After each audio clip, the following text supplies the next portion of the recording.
Golden State Media Concepts Baseball Podcast. We cover everything Major League, from spring training to the World Series. We've got your favorite club covered, from New York to Boston to LA. This is the Golden State Media Concepts Baseball Podcast.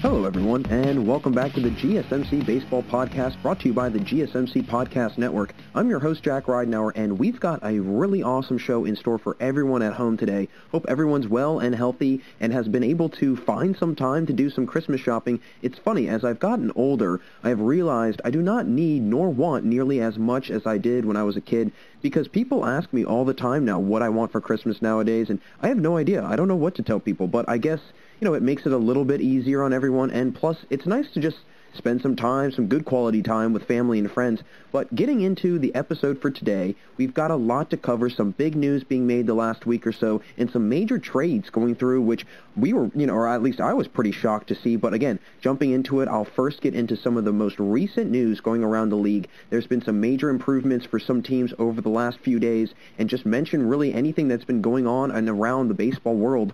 Later on, I'll get into ranking my top catchers in baseball right now. I'll discuss the season they had, but also the type of careers they've had over the past few seasons. And as I move out of talking about my top catcher rankings, I'll jump right into discussing some of the biggest winter offseason moves made by MLB teams over the years. I'll share the moves that were made, and then what the impact was after the fact for these baseball clubs. And be sure to stick around for the final few minutes of the show today, as I will dive into discussing which free agent pitcher would you most likely want to take after Trevor Bauer is gone and no longer a free agent. I'll discuss the various free agent pitchers that are available and who would be the best starting pitcher to go after this offseason once Bauer does find a home, because wherever he lands, it's going to cause a domino effect. And speaking of actually domino effects, the first thing I'm going to get into, actually, there was a lot of different reports going around that this trade and that this transaction that was just done will have a great impact and really cause a huge domino effect. And that is Lance Lynn, former pitcher for the Texas Rangers, now being traded over to the Chicago White Sox. The Rangers are going to be getting two minor league prospects, Dane Dunning and Avery Weems, from the White Sox. And honestly, I thought this was a great move by the White Sox. I mean, they clearly needed some veteran pitching, right? They go into Game 3, the deciding game in the wild card matchup against the Athletics this past year, and, I mean, Dane Dunning really dropped the ball. I mean, he really fumbled, and he did not do a great job, and it kind of showed. Their lack of experience in their rotation was, a light was starting to shine onto it, and I think that is a little bit of the issue that they were having. They had great hitting all year long. I mean, you've got the AL MVP on your team, somebody that led the entire MLB in RBIs, and Jose Abreu. Eloy Jimenez is arguably one of the best, not backup, but second best player. He's one of the best second best players in baseball out of any team. And again, you've got Nick Madrigal, you've got Tim Anderson, you've got some other nice pieces, and now you go after Lance Lynn. And I think that this is a great move, not to mention Tony La Russa and Lance Lynn have some history together. Lance Lynn was with the Cardinals back in 2011 when La Russa and the Cardinals won a World Series, so there's some experience and some familiarity there in the manager position. And not to mention, I mean, even though Lynn is 33 years old, he's still producing at a pretty high level. I mean, he finished 5th in the Cy Young voting this past year. He's been an all-star before, like I mentioned, a World Series champ. So I think he brings experience. He brings championship-level experience. He brings the added, the added kind of exposure in those massive moments that not a lot of guys on the White Sox have. And I think that they're starting to see the window of opportunity that they have right now. And not to mention, they probably want to take advantage of this before somebody like Jose Abreu or Eloy Jimenez, their contract is up, and then they're going to want to ask for way too much money, because that's what a lot of these guys do. They have great starts, great careers, and then they become a free agent. They want a lot of money, and the team that they were on isn't able to pay them. Now, the White Sox do have a very large payroll, so Potentially it would be okay once they become free agents, but regardless, they have a window of time right now where they are massive contenders. I actually think that they were one of the biggest disappointments in the playoffs this past year, and it was clear that the pitching was an issue. You do already have Lucas Giolito and Dallas Keuchel, and honestly, both of them are very, very good. I mean, legitimate, top 3 contenders or top 3 rotation guys. Giolito probably going to be that ace, and then Keuchel being that second option. Now you've got Lance Lynn as a third option. I mean, that's a really, really good third option, if he is the third option in that case, obviously. But I think that it could really pose a pitching a pitching threat to a lot of opposing teams and a lot of opposing batters. And when you've got a guy in Giolito who was one of the top strikeout guys this past year, Dallas Keuchel had one of the best ERAs, and they both pitched a very high amount of innings. Not to mention Lance Lynn is a high inning pitcher. I mean, he led the entire league in innings pitched this past season. So even though he's getting into his 30s and approaching his mid-30s, he still has a lot left in the tank. I mean, I don't think there's many 33, 34-year-olds that are able to lead the league in that category and, have no injury problems, right? So I think that this is going to be a great, great opportunity. I think that this is going to pan out pretty well. I don't want to jump the gun and say that they're going to go really, really far next year, because I think that they could use maybe, again, an extra bat here and there. I know that they went after Adam Eaton, so they've picked up Adam Eaton, which I think is not only a great bat in the lineup, but he also brings speed in the lineup. And I think that's going to be a big X factor for them, being able to get guys on base, but then move them over and advance them, get them into scoring positions. And I think that Adam Eaton is exactly that. He's a guy that will get on base, but he will also advance on his own, whenever he wants and whenever he can. And that'll open up the door for Abreu, Jimenez to drive them in. And not to mention, we could see them go after somebody like Marcell Ozuna, which if they did, I mean, I think then a lot of people could legitimately say that they are a World Series favorite for next year, even more than the Dodgers are. But again, I love the move. Really glad that Lance Lynn found a very, very solid team to land on, because, I mean, his time in Texas, it was not well spent. I mean, they were not very good. He was very impressive. I mean, this past season, he had a 6-3 record, a 3.32 ERA, 89 Ks, one of the highest, K rates in all of baseball, had a 136 ERA plus. So he had some really good numbers this past season, which, again, very, very ideal to have right before you're going to be getting traded. And really, I mean, he kind of put himself into a higher market, I think, with this past season. So great job by Lance Lynn. Great move by the Chicago White Sox. I'm very excited to see how that pans out next season. But then the Angels, again, are now moving into another team that really made some moves over the last few days.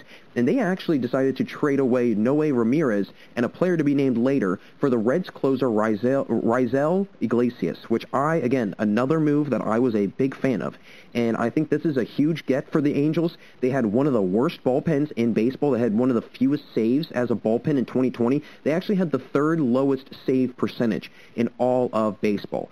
And Iglesias is coming from a team that had one of the top 2, top 3 team ERAs in baseball, and not to mention they had one of the highest K totals as a team as well. And you're bringing in somebody that is also a multiple inning save guy. He had one of the highest multi-inning save numbers in baseball this past year. So when you got that weapon in your arsenal, and you've got that player coming out of your bullpen and coming into relief that can not only shut it down in the 9th inning, but he could stretch it out. You could put him in the 8th inning and then make sure he's going to be good to go in the 9th inning, and you'll have confidence knowing that he'll be all right in that situation, because he is very good in terms of durability and stamina as a closer, because that is a big problem with a lot of closers. Hard throwers, very accurate, but because of that constant hard throwing motion on your arm, you can't withstand that necessarily the entire game. Not to mention a lot of closers, their accuracy kind of goes all over the place. Their velocity starts to kind of go down as the game goes on, and so that's why they're closers. But having a guy that can go multiple innings, I mean, that's all the better. And if he's durable and if he's able to withstand any sort of injuries, I think this is going to pay off really well for the Angels, who clearly needed some help in the bullpen. They already added some help over at shortstop, so I think that it's coming together slowly for the Angels. I think this is a slow yet steady progression into becoming at least a playoff contending team. I know they're going to have a little bit of a tough time in that AL West division, but if they continue to make some of these moves, these little steady moves along the way in this offseason, I think that we could see them potentially, again, find themselves maybe on the brink of making a playoff run next year.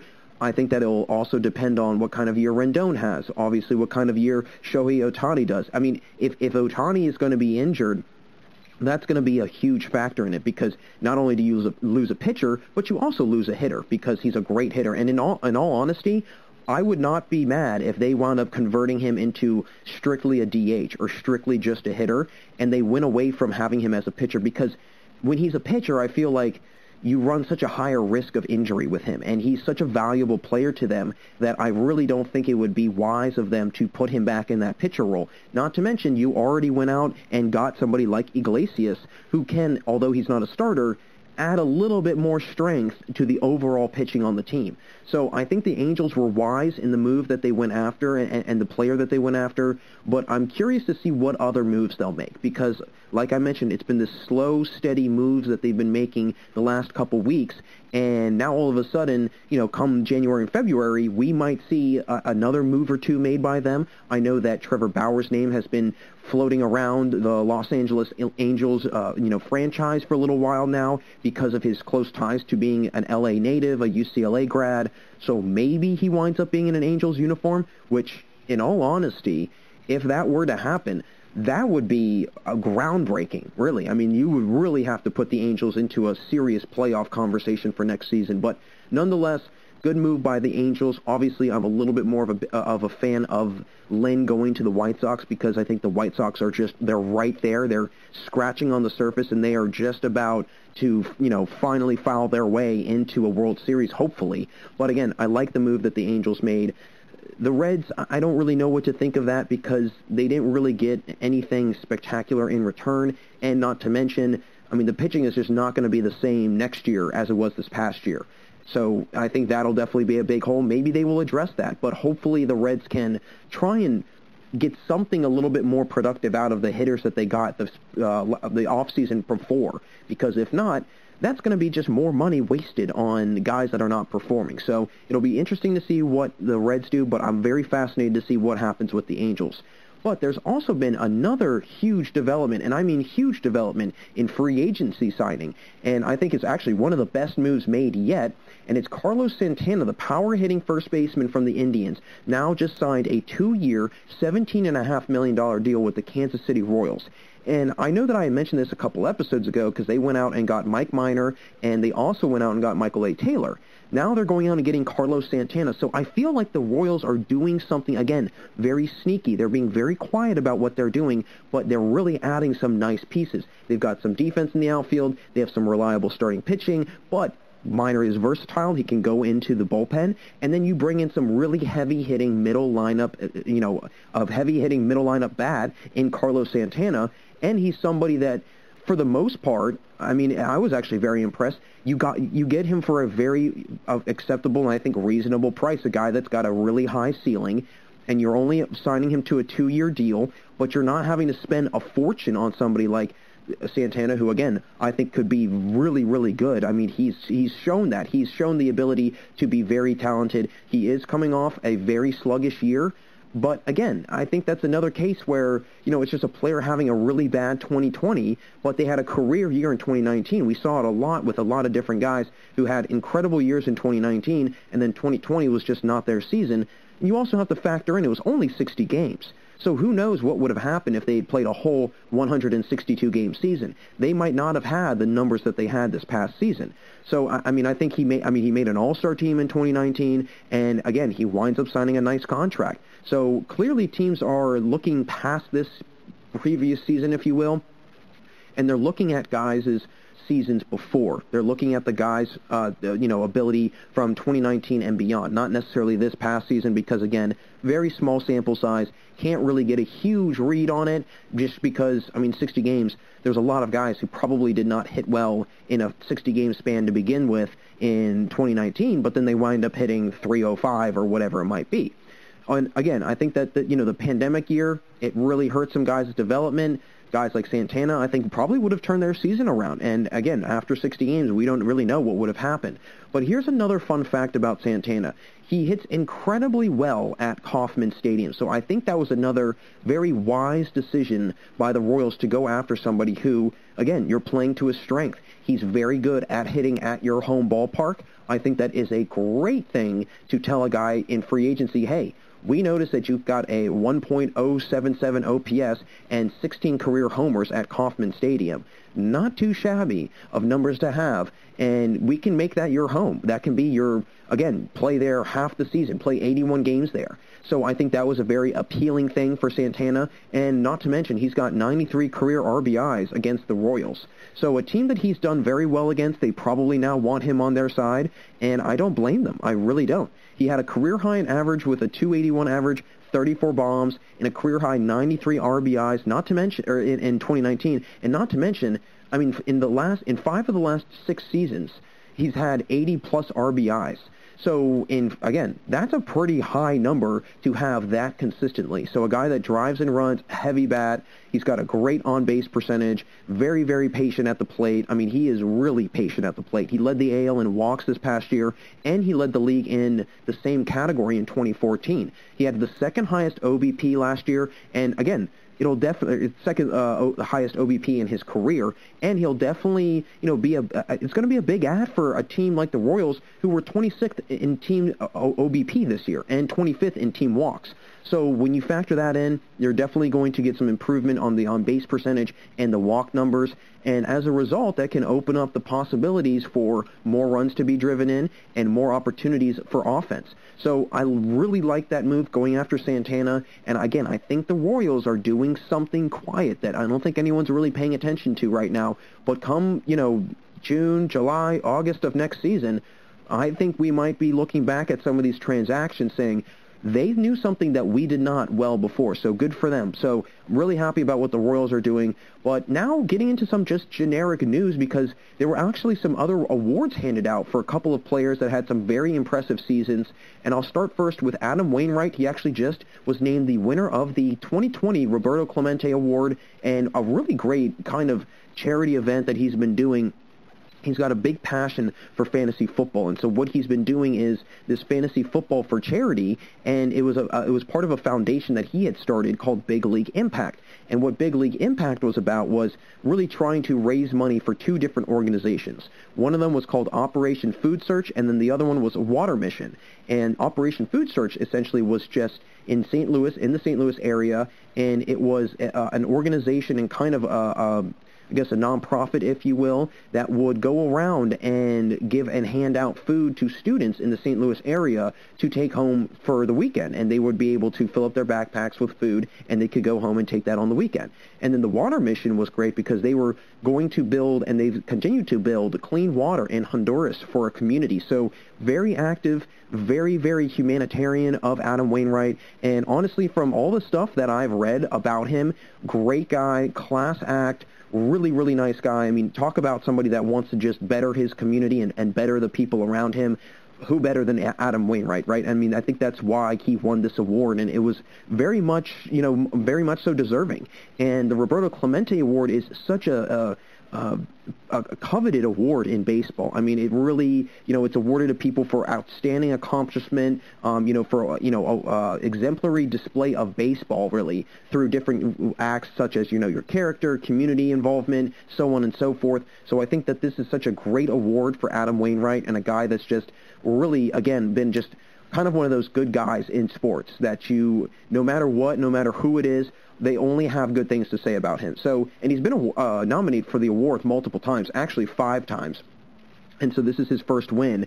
And not to mention, he's now the fifth Cardinals to ever win the award, joining Ozzie Smith, Lou Brock, Albert Pujols, Carlos Beltran, and Yadier Molina, all previous winners who've played for the Cardinals. So, again, I think it's kind of a theme in St. Louis. The franchise and the ball club, the Cardinals, they want their guys to be active in the community, or they've just gotten lucky with really quality character individuals and quality players. So great job by Adam Wainwright. Very, very deserving, and not to mention a big congratulations to him. But in addition to all the awards, there were also the Hank Aaron Awards that were handed out. Freddie Freeman for the NL won, Jose Abreu won in the AL, and actually, again, everybody at home is probably saying, wow, they both won the MVPs in those respective leagues as well.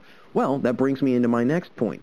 This is only the fourth time in history that both MVPs from both leagues were also the Hank Aaron Award winners. So something that has happened very infrequently in history. Congratulations to both of them as well. I mean, well-deserving, obviously. Freeman had an incredible season. Abreu had a fantastic year, and they were very deserving of being MVPs, and I think it was very just for them to win the Hank Aaron Awards as well. So congratulations to both of them. Congratulations to Adam Wainwright. I think it's just a really cool thing seeing these postseason awards and seeing guys that really put in the time, the effort, and really the dedication into their craft, and it's starting to pay off for them. And not to mention, it's great to see guys like Adam Wainwright and how active he is and how involved he is with other people's well-being, and it really goes to show you that, you know, baseball players and really just athletes in general, although we might see them as professional athletes and people kind of on this higher pedestal, they want to help out as much as anyone else does, and that they're willing to, and they're in a position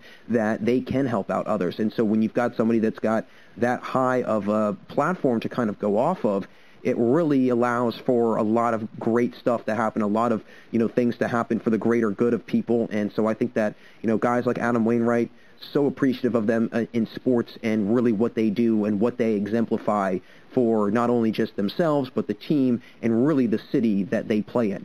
So that'll do it for us in this first segment. But hey, stay right there, folks, because after the commercial, I'll get into ranking my top catchers in the MLB right now. Folks, stay right there. We'll be right back after the GSMC Baseball Podcast. This is your ultimate stop for everything sports. The Golden State Media Concepts Sports Podcast. Should I say more? From the NFL, MLB, the NBA, to MMA, it's all in here. The Golden State Media Concepts Sports Podcast. Listen now.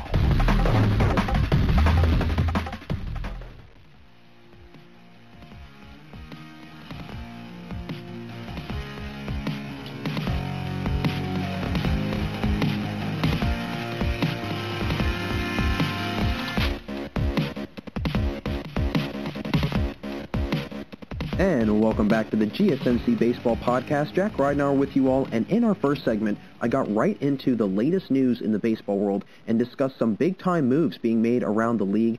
Be sure to stick around for the final few minutes of the show today, as I will dive into which pitcher you should go after in free agency after Bauer goes off the market.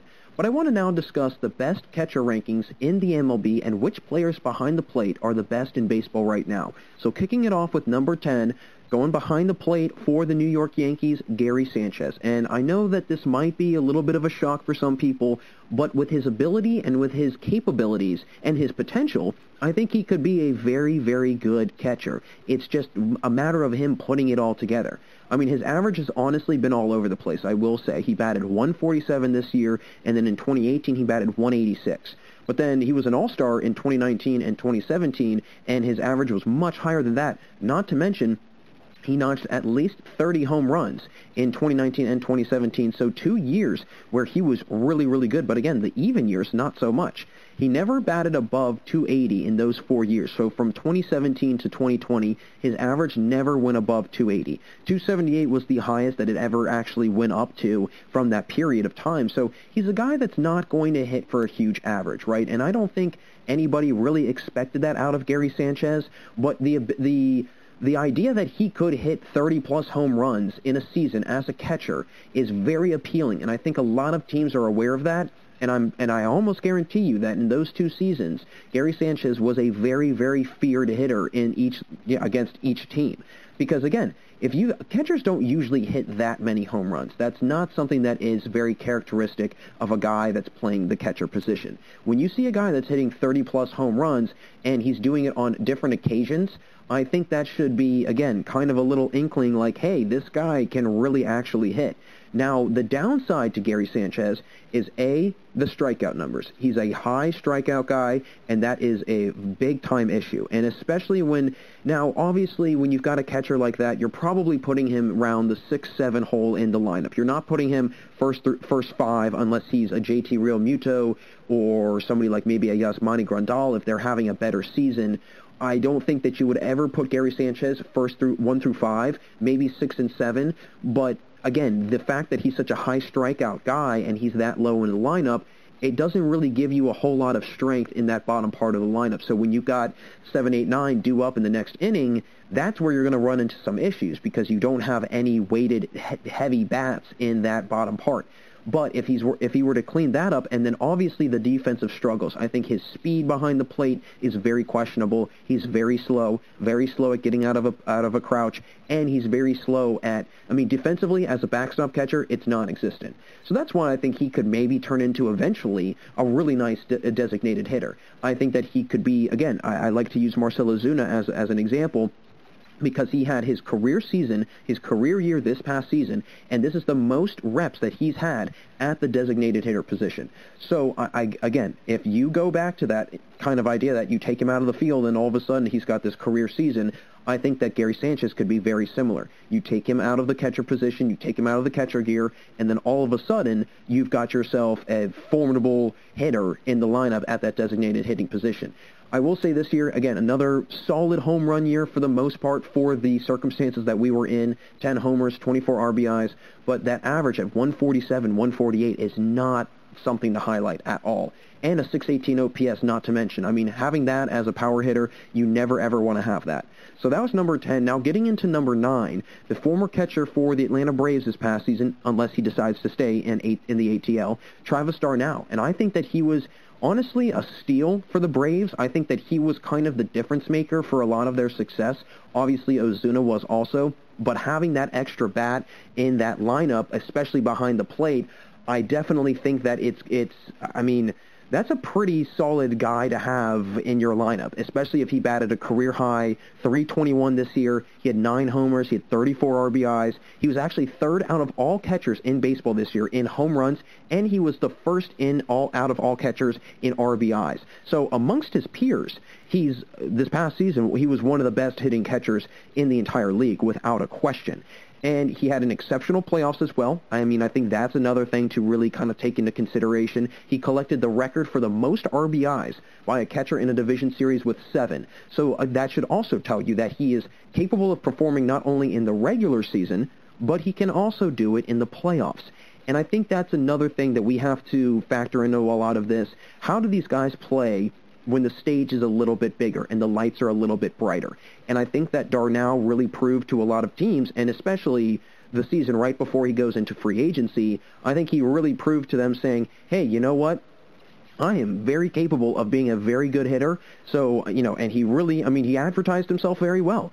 Now, here's the other caveat to him, and very similar to Gary Sanchez, he lacks in defense. He is very poor behind the plate, and he has shown, again, he's shown an ability with the bat, but not so much with the glove.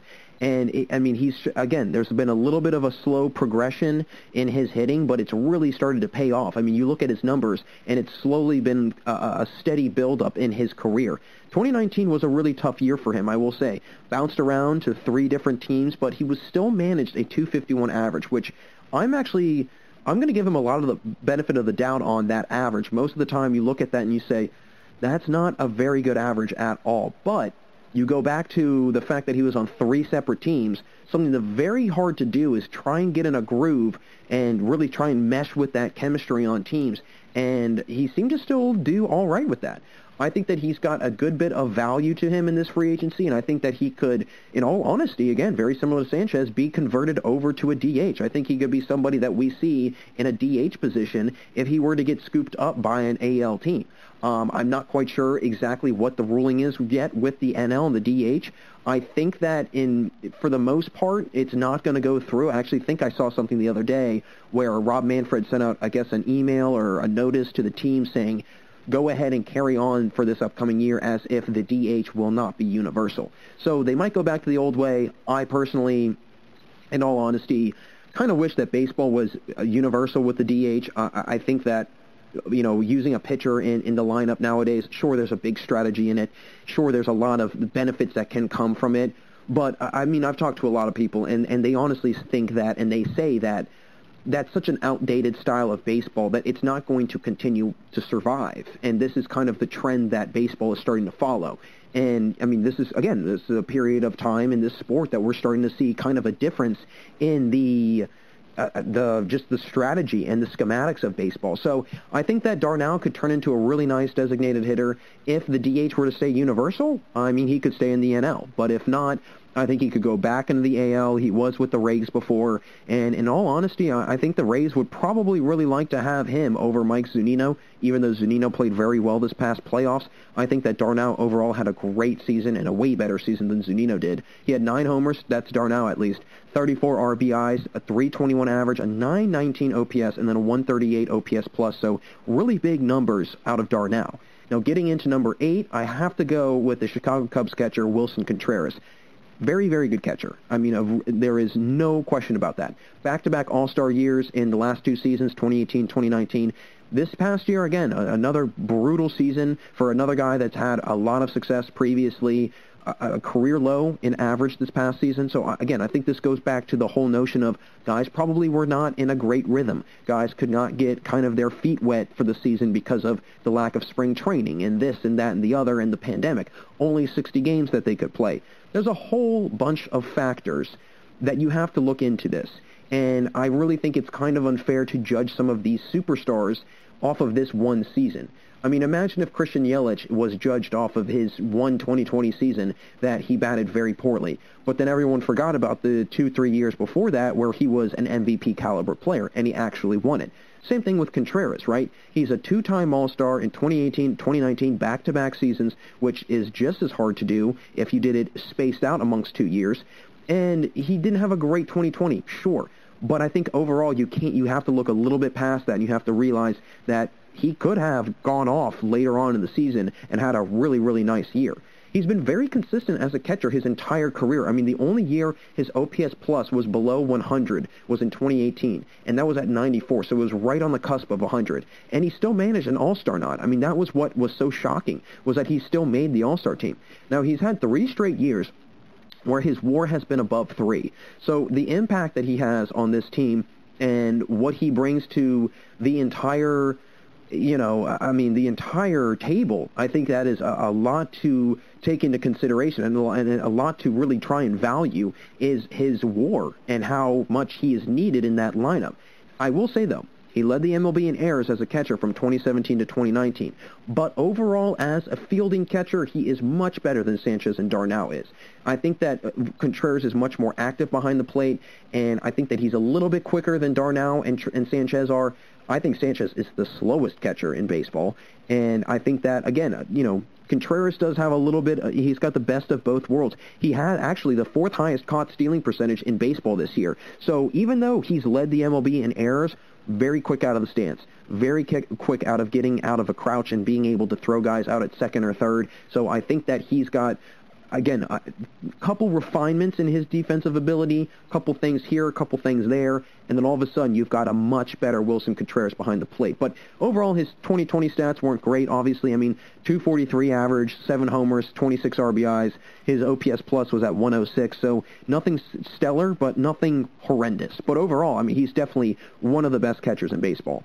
Getting into number 7, this might be a shock because he is well past his prime, but overall and in all time, he's one of the greatest catchers ever, so you have to put him on a list at least out of A, sheer respect, I think, and B, acknowledgement of his incredible ability that he has possessed in the past, and that's Yadier Molina.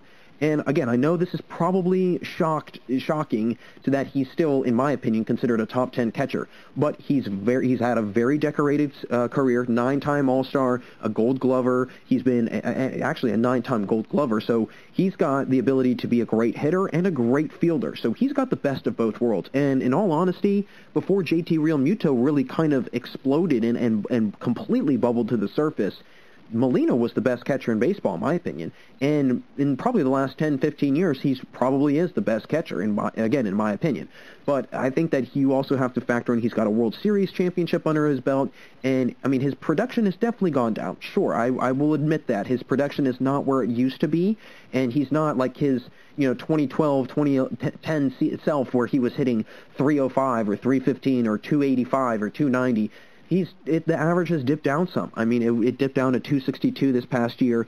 But in all honesty, a sub-270 batting average, a little bit above a 260 batting average with how old that he's getting and how much of a veteran he is, I don't think that's that bad. I really don't. I was actually kind of pleased with his overall hitting numbers, that they weren't completely down.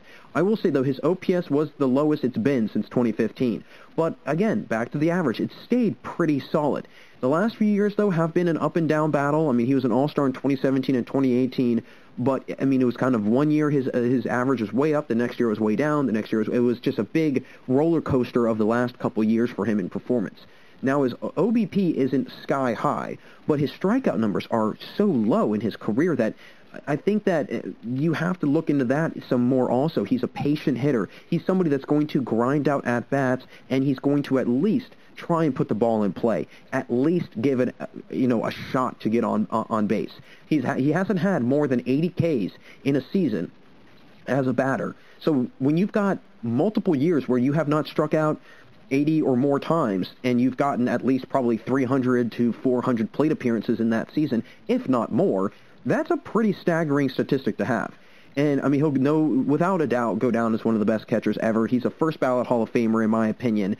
And, I mean, he's actually a two-time World Series champion. So, again, he's got that ability to be a championship-caliber player, and he brings a lot of veteranship that I think a lot of teams, if he were to land somewhere, whenever he's a free agent, might be this offseason. So wherever he lands, if he does decide to re-sign with the Cardinals, great. If not, somebody's going to get a very veteran catcher who I think has maybe a year or two left in him. He's got a couple tricks up his sleeve, and I don't think Yadier Molina is, again, quite done. So he's coming in at number 7, but coming in at number 6, somebody that I don't think really gets the attention that they deserve, and that's Salvador Perez for the Kansas City Royals. Honestly, one of the most underappreciated catchers in baseball, I think. I mean, the guy's been a 6-time All-Star. He's been a 5-time Gold Glove winner. And he's someone that, is a couple steps behind Molina in terms of his career and the numbers he's put up, but he's not too far off. I mean, if you take away, the 2 World Series championships, and, again, you kind of divvy up the All-Stars and the Gold Gloves, they're very similar players. And I think that it's really just been Molina's been on a winning team, and Perez has never been on a winning team, really. I mean, I don't think that if I'm not mistaken, I don't think he was on the team in 2014, 2015 when they won the World Series. I could be wrong, but I think that, Perez, he deserves a little bit more credit than what people give to him, because he is a very good defensive catcher.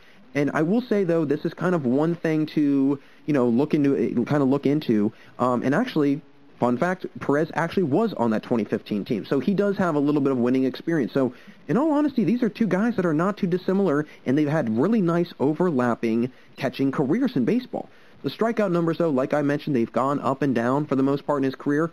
And one year he actually was above 100, but then the next year he was well below that threshold. So his strikeout numbers really vary. They kind of go up and down, and I think that's kind of one of his downfalls, is he doesn't have the patience at the plate that Molina does, but he still does have that glove. He's got the bat. I mean, from 2013 to 2016, he was either first or third, so he was top 3 regardless in assists as a catcher, and he had the highest fielding percentage out of all catchers in that same time frame. So, I mean, the guy can clearly be that backstop catcher that you need. He possesses both qualities in hitting and fielding, and I think that is, again, a very appealing thing for a lot of teams, especially the Royals. It'll be interesting to see how his health and durability holds up, but I think for the most part, he's going to have a nice, long-lasting career and continue on with that. And he actually, again, amongst his peers in this past season at the catcher position, he was tied for first in home runs with none other than JT Realmuto, who a lot of us feel, and again, myself included, is the best catcher in baseball. And then he was tied for second or third in RBIs with 32. He was right there with JT Realmuto. Honestly, those are identical numbers to what Realmuto had. The only difference, Perez's average was 60, 70 points higher than what Real Muto's was. I mean, his Perez's average was at 333 this past year. 161 OPS plus. So the guy's got a power bat. The guy can play behind the plate. He can do it all. He's coming at number 6.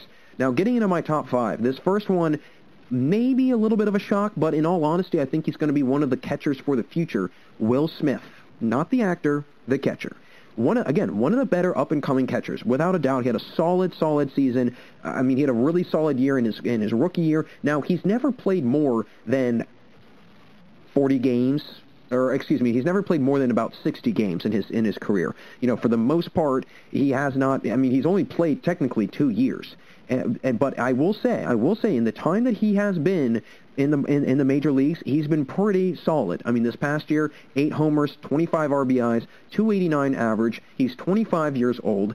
I think that he's got a really bright career ahead of him. He only notched 54 games in 2019, and then this past year, 37 games. So he's not ever played 60 or more games in a season. But for the most part, I mean, if you look at his numbers from 2019 to 2020, it's a drastic improvement. His batting average goes up from 253 to 289. His OPS jumps up from 907 to 980. And that's actually something I wanted to discuss, is how high his OPS has been consistently the last 2 years. I mean, he had a 134 OPS plus in 2019 and then a 164 OPS plus in 2020. So the power numbers for him are really high. And I think that is, again, something to take into consideration and look at, that, hey, we've got this guy that really brings a heavy bat, and he's a catcher. That's a pretty impressive thing to have for somebody that's playing behind the plate.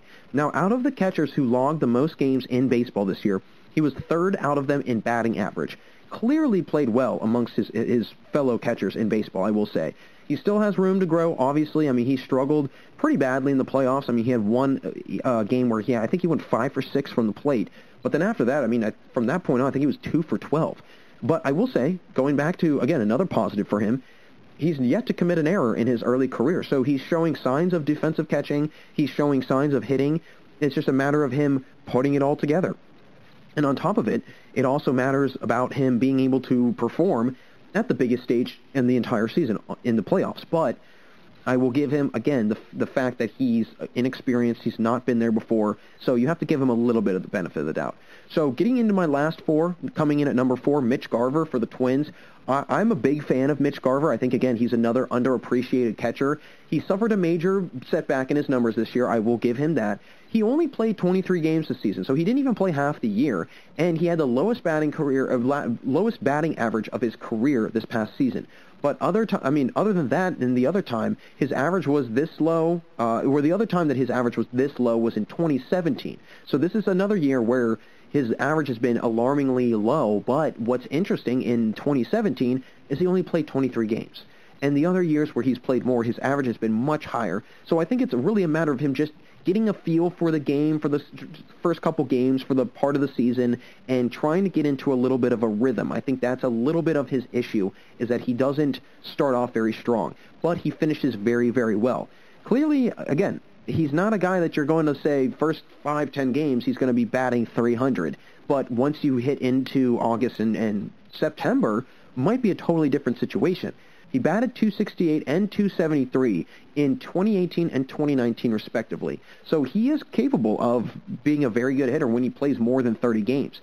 His home run numbers were what really jumped out to me. In 2019, he knocked in 31 homers. So again, another catcher that has the ability to hit that many home runs. I mean, that's finding a needle in the haystack. You don't find that very often. He was also 2nd in double plays turned by catchers and 4th in caught stealing percentage in this past season. So another guy that is able to play defensively and play defensively well behind the plate. So if he puts it all together, Mitch Garver can be really good. He had a 167 average this year, so not great, obviously, but again, if you put him into a little bit more of a situation and he plays a little bit more games, I think that number's going to go up. So now getting into number 3, jumping into the last 3 guys, this one, Yasmani Grandal. I mean, without a question, he's a very good catcher, great defensive catcher. He's actually been one of the top-tier defensive catchers in baseball, but not to mention he's a very good home run hitting catcher, one of the better power hitting catchers, I should say, over the last few years. And this is why. Sure, there's been a couple guys that have had 30-plus home runs here, 30-plus home runs there, but Grandal has been the most consistent. He's had 4 consecutive seasons where he's hit 20 or more home runs. So from 2016 to 2019, he hit 20 or more bombs. That's a pretty impressive, consistent kind of rate in which that a catcher is hitting that many home runs. Not to mention, the guy, again, he can hit for a high average, but where he suffers is he's a high strikeout guy. If you're going to have a guy that hits a lot of home runs, you're going to have a guy that strikes out a lot. That's just that's what happens. But he did have a career high in walks in 2019 with 109. So if he's able to become patient and he's able to really buckle down in some at-bats, I think that he could be, again, one of the really, really good catchers in the league.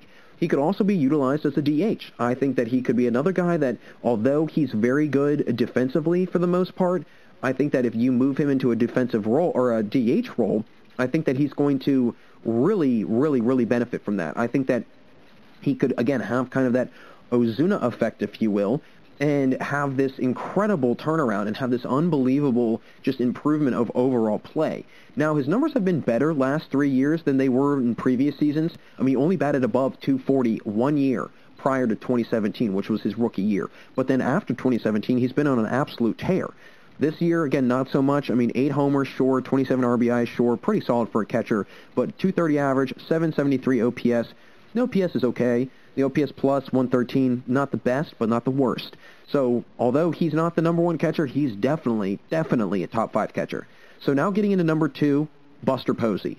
And I know, very similar to Molina, he's probably the most consistent catcher in the league the last 10 or so years. He's been one of the most steady bats in baseball, and he's easily been one of the most, I think, just really good power-hitting catchers in baseball. He opted out of the 2020 season, so we don't really know kind of where he's progressed from 2019. And actually, in 2019, it was really one of his worst years. It was actually a career low for him next to his rookie season. So 2019 and his rookie year were 2 of his lowest seasons in batting that he's ever had. So we don't know where he's at in progression or if he's improved or whatever the case might be. We have no way of telling that because he didn't play in 2020. He's a former MVP, Rookie of the Year. He's a 6-time All-Star. He had an incredible 2012. He led the entire league in average with a 336 clip. I mean, how many times have you seen a guy who's a catcher lead the league in batting average? That doesn't happen often at all. I mean, if ever. If ever. I don't have it in front of me, but I would love to know how many times in history a catcher has led the MLB in batting average. It's probably been maybe 10 times, I would say. Maybe. I might be a little bit generous. Maybe I'm way off. I don't know. But regardless, I think that Buster Posey is still, even though he did not have any way of really gauging it this past year, I think he's without a doubt one of the best catchers in baseball. I'm hoping that, again, when he comes back, he has an incredible season, and I hope that he can get back to his old self because 2019 was clearly not the Buster Posey that we all know. But, again, we'll have to see in 2019 or 2021. Now, getting into number 1, my number 1 catcher in baseball, you all can probably guess who it is, JT Realmuto. I mean, I say it all the time, right? He's one of the biggest free agents this offseason, one of the most highly sought-after free agents. I mean, he tied for the lead in home runs amongst catchers this year, second among catchers in RBIs, and yeah, the average dipped down a little bit from 2019 to 2020, but had previously batted 270 and higher each of the 4 years before that. So he's clearly on an upward trend in his career, 2-time All-Star, a Gold Glover, Silver Slugger a couple times. Very similar to how Molina is, very similar to how Perez is. He can do both. He can field and he can hit. If you can do both, you're going to be just fine in baseball. And again, defensively, I mean, he led the NL in double plays turned as a catcher in 2020 and 2019. So a very rare commodity that he is. And I think that's why he's going to be so highly sought after this offseason is because of his dual threat at the catcher position, something that you don't see very often. So those are my top 10 catchers in baseball right now. I know some might agree, some might disagree, but right now I think that the catcher position is one that will be very interesting how it kind of progresses the next couple seasons. Who are going to be the big-time catchers that we'll see start to emerge out of kind of the pool of catchers now, and what new catchers might we see in the next couple years? Who knows? So I'm very excited to see how these guys play out in 2021 and how their seasons look in this upcoming year. So that will close things out here for us in our second segment on the GSMC Baseball Podcast. Thanks again for tuning in. Coming up after the break, I'm going to discuss some of the biggest winter offseason moves made over the years that really set up certain teams nicely. It's been a lot of fun so far, but we got a lot more to go, so don't change that channel. We'll be right back on the GSMC Baseball Podcast. Tired of searching the vast jungle of podcasts? Now listen close and hear this out. There's a podcast network that covers just about everything that you've been searching. Hey! The Golden State Media Concepts Podcast Network is here. Nothing less than a podcast bliss with endless hours of podcast coverage. From news, sports, music, fashion, cooking, entertainment, fantasy, football, and so much more. So stop lurking around and go straight out to the Golden State Media Concepts Podcast Network. Guaranteed to fill that podcast itch. Whatever it may be. Visit us at www.gsmcpodcast.com. Follow us on Facebook and Twitter, and download us on iTunes, SoundCloud, and Google Play.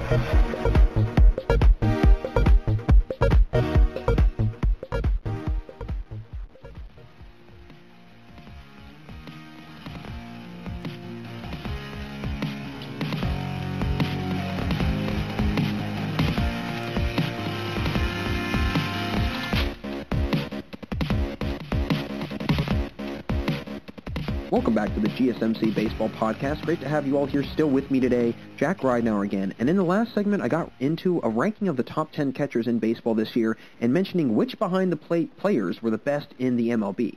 I want to now discuss some of the top winter offseason moves made over the years by different teams and how that really set them up nicely the next few years.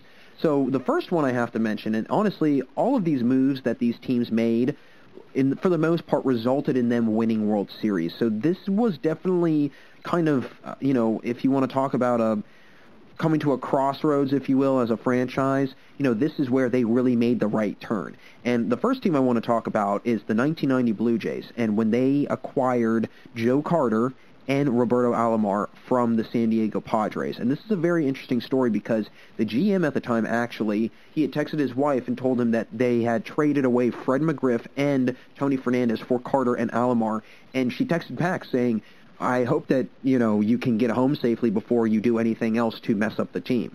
So I think that everybody was in agreement, even his wife, that he might have made a very poor decision, but that GM knew something that I don't think anybody else really knew, because Joe Carter actually had some of his best years. Really, the prime of Joe Carter was in Toronto during that time in the early to mid-'90s. All of his all-star seasons were there. He finished top 5 in the MVP a few years. He was actually, again, right after that acquirement of Joe Carter, 1992, the Blue Jays win a World Series. 1993, the Blue Jays win the World Series. So I think this is a trade that really just changed their franchise forever. And, not to mention, Alomar went on to have a Hall of Fame career himself. So they were moves that made the Blue Jays an immediate contender. And, you look at Joe Carter's numbers from when he was in San Diego and then when he goes to Toronto, and they just skyrocket. They just absolutely take off.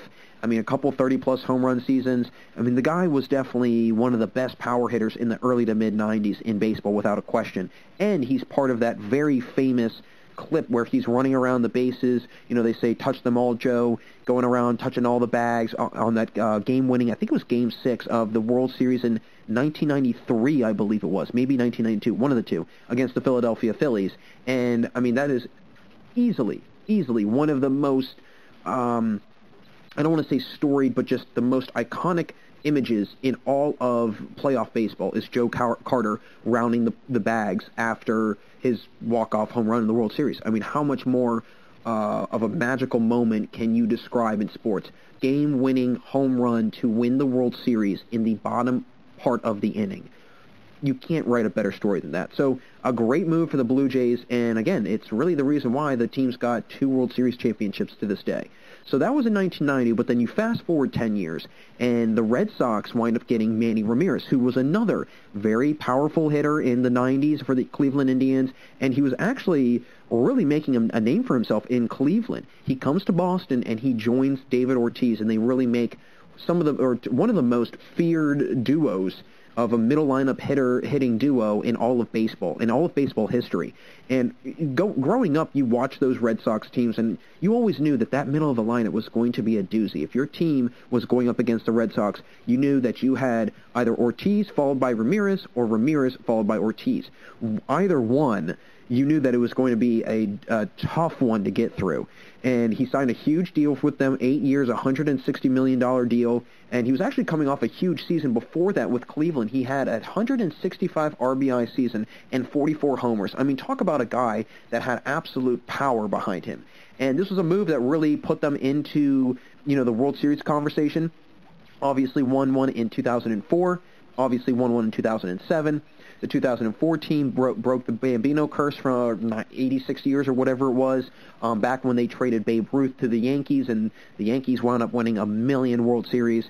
So Manny Ramirez was really a big part in this whole kind of changing of the culture and changing of the tide and turning of the page, really, in Boston. I mean, they had gone through a really long lull period. I mean, you talk about that 1986 World Series with Bill Buckner, and the ball goes right through his legs.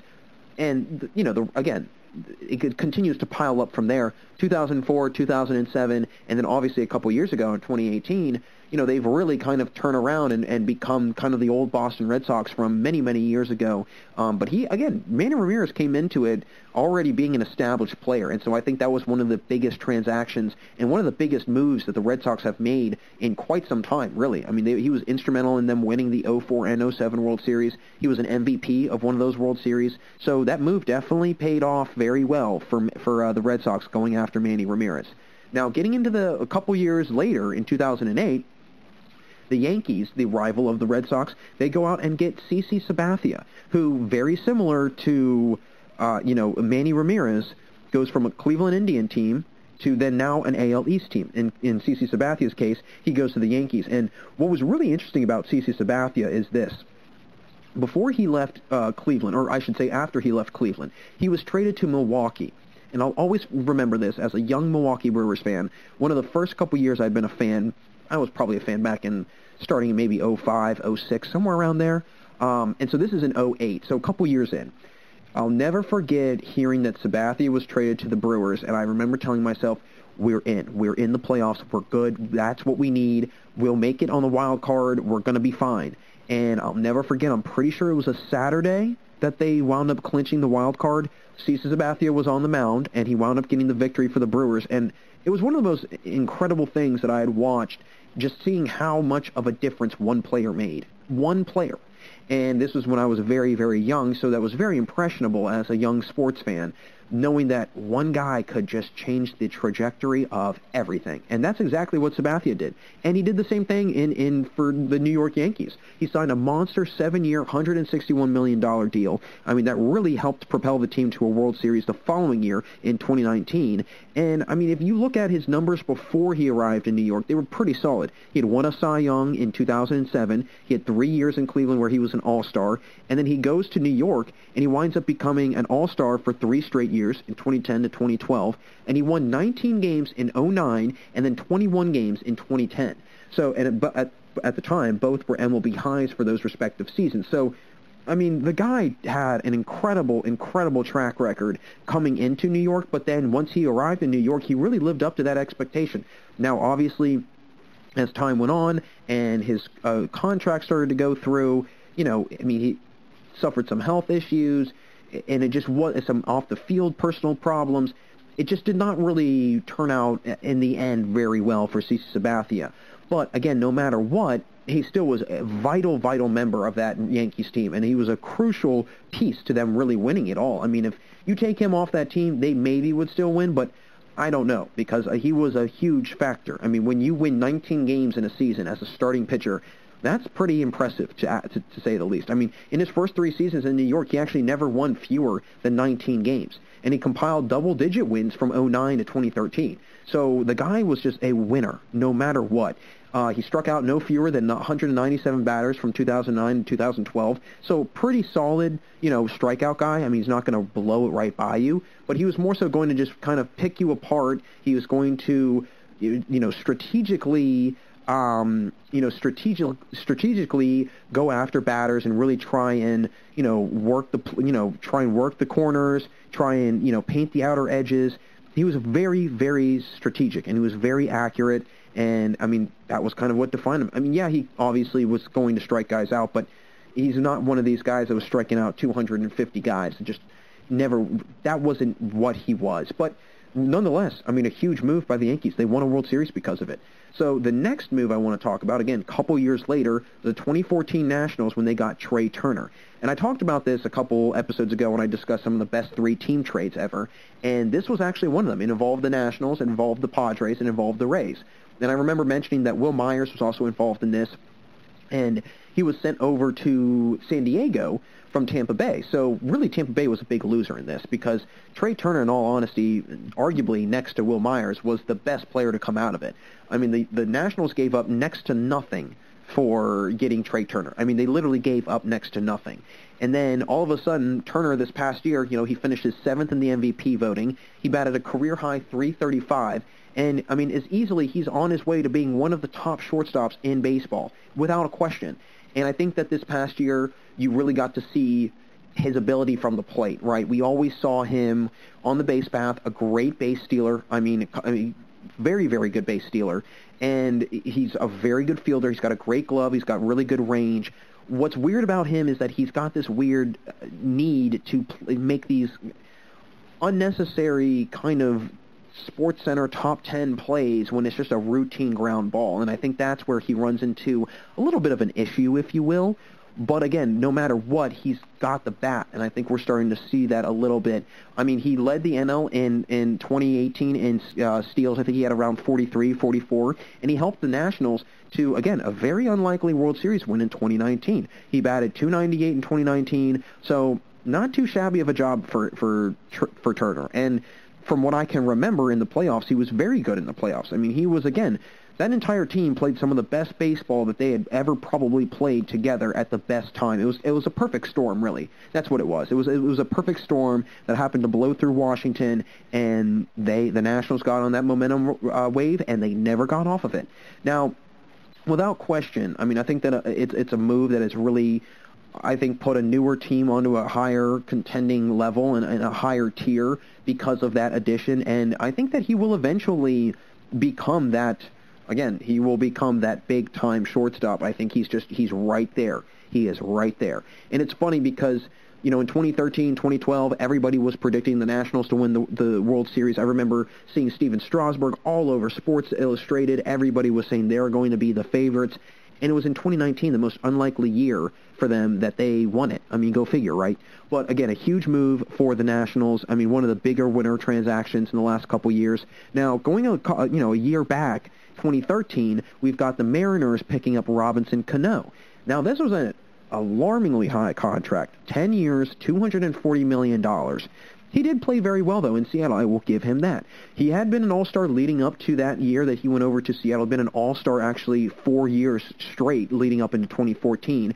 And so he was clearly an established player. But when he goes to Seattle, he had a career high in home runs in 2016 with 39. And he had his only 100-plus RBI season with the team as well in 2016. So, I mean, and I think in his entire career. So right there, that tells me that he had some really, really great years in Seattle. But what was unfortunate is it was kind of overshadowed. You had the steroid suspension that he went through. I believe it was an 80-game suspension that he went through. And if you look at his numbers from when he went to New York and then after to Seattle, you can maybe see why he brought some attention his way. I mean, he batted .303, I believe it was, or .305 in 2018. He goes over to the New York Mets in 2019, and he bats .256. And then this past year, he bats .316. So you go down 50 points, and then you go back up 60 points. That's going to red flag anybody. So I think that is a lot of the reason why he might have been, I don't want to say targeted, but he was kind of at least on somebody's radar for potentially having or using steroids. I mean, that's especially for somebody that is that old. I mean, he's really getting in age. I mean, he's in his at least mid-30s, if not upper 30s. You don't see that improvement much. So I think that's one thing that definitely tipped off a lot of people. But, I mean, those problems have followed him to New York. I mean, that's what's unfortunate. But again, regardless, though, he's been one of the better power-hitting second basemen probably in the last decade, in my opinion. I mean, the guy can clearly hit. The guy somewhat reminds me of kind of how DJ LeMahieu is now, just a very good power hitter, very good hitter overall. But Cano brings a lot more home run hitting, higher RBI numbers than DJ LeMahieu does. But regardless, they're both very good hitters at the second base position, something that is, for the most part, pretty unique. So my last top winner off-season transaction, off-season move, whatever you want to call it, my number one move made, or I don't want to say number one move, but the last move I want to touch on that was really, really crucial, I think, was, and it didn't result in a World Series, but I think that it really breathed some light, or breathed some life into this team, and that is in 2007, when you had Miguel Cabrera and Dontrelle Willis, both former Miami Marlins players, or Florida Marlins players at the time, now becoming Detroit Tigers. And it was a huge get for the Tigers. I mean, picking up Willis and Cabrera, both of them had been part of the World Series championship team in Florida with the Marlins in 2003, so they brought some experience winning that game. Cabrera, I mean, he had been an all-star 4 straight years leading up to his arrival in Detroit, and Dontrelle Willis had been a 2-time all-star leading up into his time with Detroit. Then all of a sudden, Miguel Cabrera just goes absolutely off. I mean, he arrives in Detroit. The first 2 years there, he's not an all-star. But then for the next 6-7 seasons, from 2010 to 2016, he was an all-star. And then and he really kind of started to pick up steam a little bit. He was a back-to-back MVP 1 season, or 2 straight seasons, also with Detroit.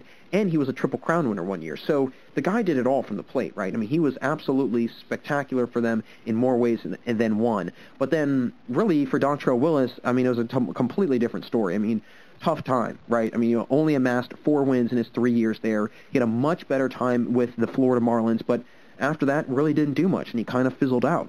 He does a great job now on, I believe he's on the MLB network, maybe Fox, one of the two, but he does baseball stuff. Does a really, really great job. I'm a big fan of seeing Dontrelle Willis doing some analytic stuff and some, analyst stuff in baseball. I was always a big fan of Dontrelle Willis growing up. Loved the high leg kick that he had, and he definitely, he threw heat. I mean, he definitely threw heat. He was a tough guy to try and hit. So ultimately, Cabrera was really kind of the one that rose up and kind of was the superstar of that transaction. But regardless, I mean, I think that it was a really good move for the Tigers, and now they can say they've had another very historic, storied, future first-ballot Hall of Fame player in Miguel Cabrera. So just a couple winter transaction moves that really stuck out to me and really have been some of the best in the most recent years, and some that I think that, again, completely changed the trajectory and kind of the direction where a lot of these franchises were going, and it resulted in them winning some big-time games and winning a World Series. So ultimately, some of these winter moves that we're seeing now,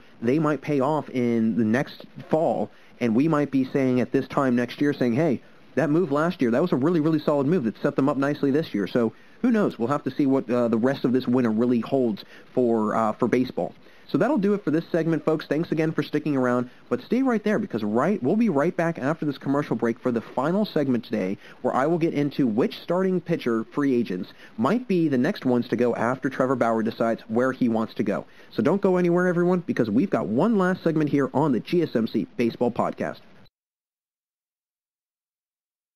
Want to know the latest in soccer? Then listen to the Golden State Media Concepts Soccer Podcast. From MLS, the World Cup, and the Premier League, we've got you covered. The latest updates, the hottest matches, and news on the league's top players. It's the Golden State Media Concepts Soccer Podcast. David Beckham scores the goal to take England all the way to the World Cup final. Listen now.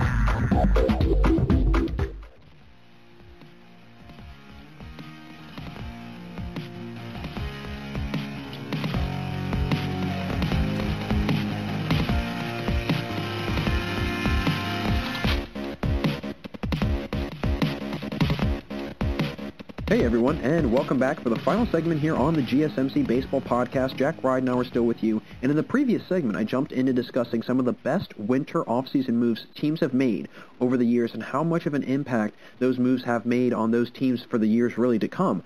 I want to now wrap up today discussing which starting pitcher free agents might be the next pitchers to get scooped up once Trevor Bauer decides where he wants to play next. And as we all know, Trevor Bauer, without question, is the biggest name pitching-wise on the free agent market right now. After that, though, there's a lot of guys that I feel like they had maybe a little bit better 2020 year. They lived up to how their 2019 season was. There's a couple guys that are not too far removed from their career highs, and I think that you never know. You can catch a guy on kind of a second wind of his career potentially on a team that would be very unlikely, a team that's not a huge market. You get a guy that's had a couple of tough years after a couple of really good years, and you're able to pay not as much money because his value might not be as high, but then they have a really good year. So, I mean, you're putting yourself in the positive in the long run. So I'm going to jump into a couple guys that I think could be big-time gets for a lot of teams, potentially, if they were to get them. And then obviously also, once Trevor Bauer goes off the market, these are going to be some highly sought-after names. So the first guy I want to talk about, Jake Odorizzi. I mean, he is a guy that it's a very interesting case. He had a great 2019. It was a career year for him, actually. I mean, he was an all-star that year. But he had a really, really tough 2020. And again, I go back to just the entire pandemic year and really looking at the season, and you're saying, these guys, I think that had great 2019 years, they were going to follow it up with great 2020s. They might have just been off to slow starts, and as a result, might have not really looked so great in this season. But again, a very limited season. There was only 60 games, so you can only do so much. He's got the ability to be a high strikeout guy, so I think that is definitely, a very appealing thing for a lot of teams, and he's a very low walk pitcher. So having that as a starting rotation guy, somebody that you could put maybe in the back end of a starting five-man rotation, I think that would be very ideal. And, I mean, he's been in the top 10 in the ERA in the league in the past. He was 8th in 2018, and he was actually 8th in wins in 2019. So he's been very good the last couple of years. He's kind of on a slow, steady build-up in his career. I think that he is somebody that, again, you could get him at the right time in his career, right when he's about to really peak and really hit his prime. And you could, again, maybe not get him for as much as obviously someone like Trevor Bauer is going to go. Not to mention, he's a very good fielding pitcher. I mean, I think that's something that very similar to a very good hitting catcher. You don't really find a whole lot in pitchers, guys that really take pride in their fielding. And having him as a great fielding pitcher and a great pitcher overall, I think is going to definitely draw a lot of attention to him in the long run. And I think he could fit well on teams like maybe the Orioles. I mean, they really need some pitching, kind of in the bottom half of the league in team ERA and in strikeouts. Maybe the Diamondbacks could go after him. I mean, I know that Robbie Ray has left their team, and him and Zach Gallen, I mean, Odorizzi and Gallen, I think would be a really good two-man tandem in Arizona.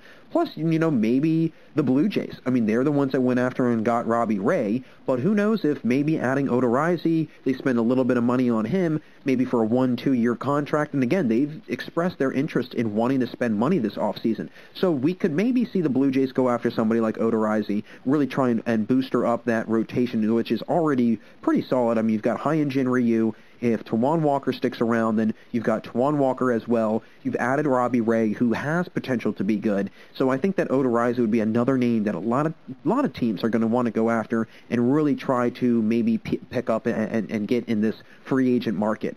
He had an 0-1 record this past year, a 6.59 ERA, 13 2/3 innings. So he really didn't get a whole lot of work in this season. So you can't really say anything, I feel, about whether or not, his 2020 was that good. I mean, very, very, very small sample size to pick from.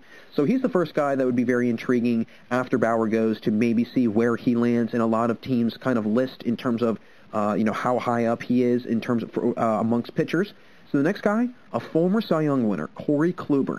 And he's seen a little bit of a setback the last 2 years. So I was kind of hinting at Kluber because, I mean, from 2016 to 2018, he was one of the best pitchers in baseball. He's had multiple Cy Young seasons. He's been an all-star 3 years, and he actually had 3 straight years with 18-plus wins and had a league-high 2.25 ERA in 2017. So the guy is not that far removed from some of his best baseball in his entire career.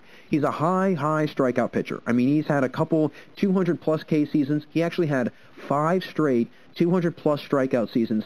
And, I mean, he's a high-inning pitcher as well. He's another guy that you can put him in there for 6, 7, 8 innings, and you can at least know that you're probably going to get, at least, if he goes 7 innings, you'll get at least 5 2/3, maybe a full 6 strong innings out of Corey Kluber. And I think that's what's very unique about him, is that although he has seen some setbacks, yes, in 2020, pretty much non-existent. I mean, he only pitched in 1 game. I think he was battling some injuries this past year. So that kind of has to be factored into it. But then also, 2018, 2017, 2016, I mean, it usually takes a lot for guys to have a huge downward spiral in their career. And looking at Corey Kluber's numbers, I think a lot of it has been injuries over the years. You know, the last 2 seasons, he has been a little injury-plagued, so that has been a little bit of a problem.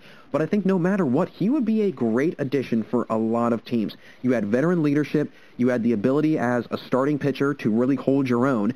And not to mention a high strikeout guy, a high strikeout guy. So I think that a lot of teams could benefit from having him as a maybe third, fourth rotation option on a heavier rotation. And then some teams, they might add him as a second or third option in the rotation. He has those capabilities, and I go back to those strikeout numbers. If you've got a guy that's churning out year after year of 200-plus Ks, that is going to be a very, very popular target for a lot of teams. So Corey Kluber, I think, is going to be another guy that I think could really land on a nice team and is going to be very sought after once Bauer lands somewhere. Next guy, former Pittsburgh Pirate, Trevor Williams. So for all of my Pittsburgh Pirate fans out there, again, I live in Pittsburgh, so I know a lot of Pirates fans. And I think that we can all agree that the pitching, ironically enough, has actually been a little bit better, you know, at least in the last 2 years. The hitting has been atrocious. That has been the main issue. Sure, the pitching is not great, but if you stack the two together, the pitching is way better than the hitting. And Trevor Williams has a lot to do with that. Trevor Williams, I think, was, in my opinion, the ace for the Pirates the last couple of years. I know that this past year was a dismal season for him. I mean, a 2-8 record, 6.18 ERA. Definitely not the season you want to have going into the free agency market. So I think that might have set him back a little bit. But again, he's not too far removed from a career-high season. He had 14 wins in 2018, a 3.1 ERA. He's got great command of his pitches. And honestly, again, I think that he was secretly an ace for the Pirates that people, you know, a lot of people wanted to say that it was Tyone. Well, Jameson Tyone's always injured. And then it would be Joe Musgrove. Well, Joe Musgrove's too inconsistent. And I always felt that Trevor Williams was the most steady, consistent starting pitcher that the Pittsburgh Pirates have had in the last 2 to 3 seasons. That's my opinion. I think that he's been fairly solid for the most part. Again, he's not a dominating pitcher. He's not going to be a guy that's going to overpower hitters. He's not going to be a high strikeout guy. And he's not going to be a Cy Young candidate. But what he can be at his best is maybe an all-star a couple times. And I think that he's got the ability, if he is surrounded... Again, a lot of it, I feel, is he hasn't had any help hitting. And I think that goes to show you kind of the Pittsburgh Pirates as a team. They have not been great hitting-wise the last couple years. And so as a result, I think it's an unfair reflection on Trevor Williams' pitching. Because there have been many instances where he's in the game, they're up, they're winning, they pull him, and then the bullpen just implodes. And then all of a sudden it's Trevor Williams who's getting the no decision or picking up the loss. I think that he's a very, very solid strategic pitcher. I think he's a very, I don't want to say a careful pitcher, but he's very meticulous in how he goes about approaching each and every bat. He's a low walk guy. He's going to grind out at-bats. He's going to really try and, you know, paint those outer edges. He's going to try and fool you with that off-speed, try and deceive you. And I think that, and again, he's not going to be a guy that's going to consistently and constantly, not a Dustin May that's going to pump out 98, 99, 100 miles an hour. Sure, he can be, you know, up in the mid, you know, lower 90s for sure, and maybe he can touch 96, 97, but nothing astronomical, right? I just think that he is a very solid overall steady pitcher that a lot of teams could be very happy about as a third or fourth option in a rotation. I think that he could really kind of set up a team to be, you know, I don't want to say the X factor or the difference maker, but he could be that added pitching arm in a rotation that otherwise, after the first 2 guys or first 3 guys, it's really thin. You know, a team like the White Sox, for example. You could go out and get Trevor Williams, and he could be your 4th option, and he would be just a fine 4th option. Wouldn't have to spend a whole lot of money, and then you know that after Keuchel, Giolito, and now Lance Lynn, you're going to have at least a formidable, capable number 4 option there. So, you know, wherever Trevor Williams lands, I think a lot of teams are going to be very pleased with what he can bring to the table. So my last 3 pitchers I want to discuss, first off, Michael Wacha from the New York Mets. And as we know, we don't really know what Michael Wacha is doing. He might re-sign. I know that I'm pretty sure he was given the qualifying offer. He might sign it. He might not. I think he's another guy that could be pretty sneaky for some teams. He's struggled the last couple years, but he's been an all-star before. He has shown that he's got the ability to be one of the top-tier pitchers in the league. And although he's been on a downward spiral, I think if you look at his numbers before he arrived in New York, and you can say, okay, he's had some pretty legitimate seasons. He's had a couple double-digit win years, and I think that he's a guy that could really... Again, he won't be the impact that somebody like Corey Kluber might be.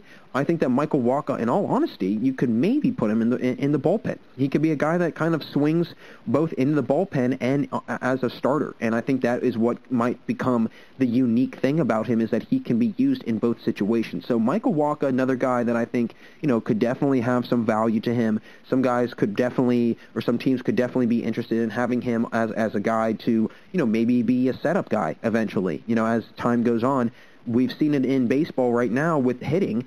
And guys that are position players, they go straight to DH, and then all of a sudden their career just takes off.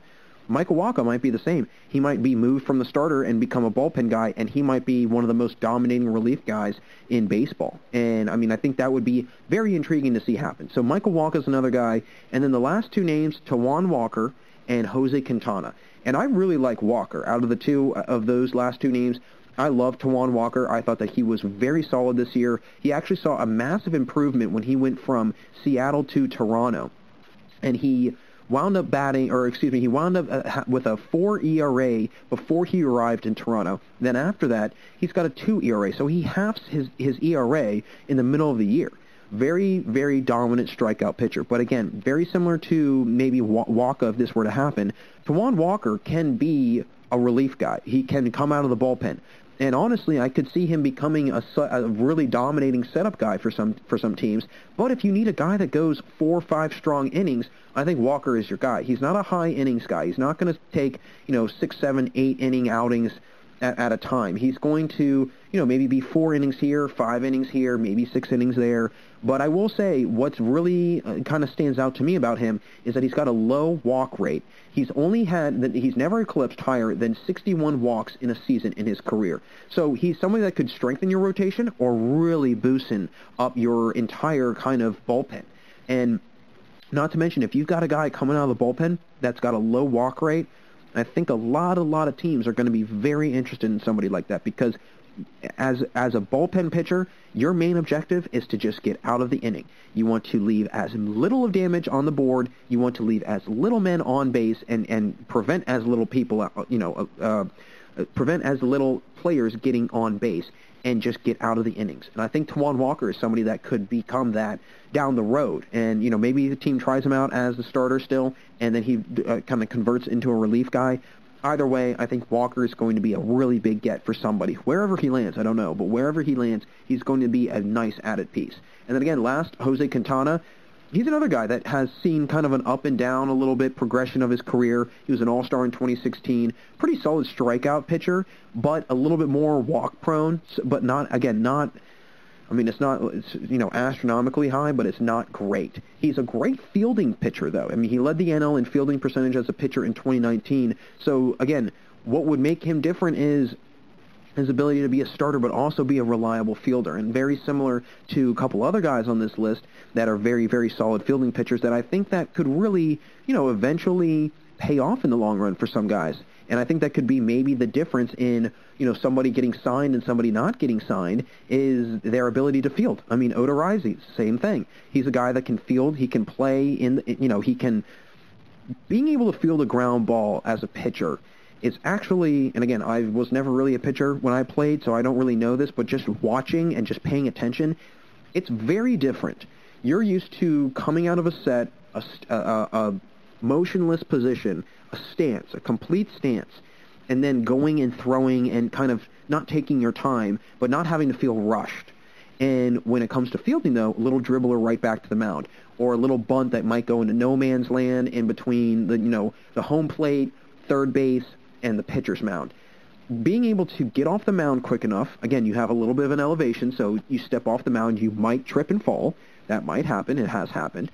You're having to then go grab it, and then if you're a righty and it's on the third base side, yeah, it might be a little bit easier, but honestly, that throw from going all the way to the ground, picking it up, and then throwing it across your body to first base, that's a lot to do, especially for a pitcher that's usually coming from a standing set, now you're having to reach down and throw it, and that's why you see a lot of issues with that in baseball. And being able to do that, and being able to do that well, and have a high fielding percentage, Jose Quintana, he can help a team minimize with the amount of runners they get on, the amount of runners they let up based on, small ball hits. So little infield singles, or little dribblers back to the mound, or bunts, whatever you want to call them.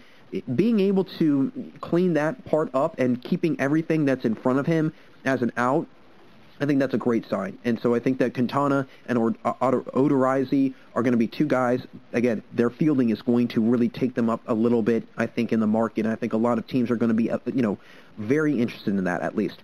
So again, a lot of different names, a lot of different guys, and I'm really excited to kind of see where Bauer goes, because that's going to cause a domino effect. That's going to then probably set into, motion a lot of different other things that'll happen. So I'm very excited about that. I'm curious to see what will kind of happen and what kind of transpire. And hey, come February, we're going to know a lot more than we do now about baseball and where guys are going to be. So really excited to see where some of these guys land in these next couple months.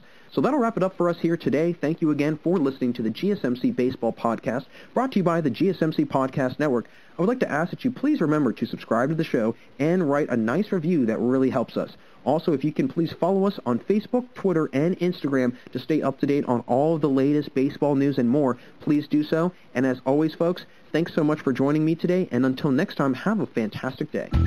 You've been listening to the Golden State Media Concepts Baseball Podcast, part of the Golden State Media Concepts Podcast Network. You can find this show and others like it at www.gsmcpodcast.com. Download our podcast on iTunes, Stitcher, SoundCloud, and Google Play. Just type in GSMC to find all the shows from the Golden State Media Concepts Podcast Network, from movies to music, from sports to entertainment, and even weird news. You can also follow us on Twitter and on Facebook.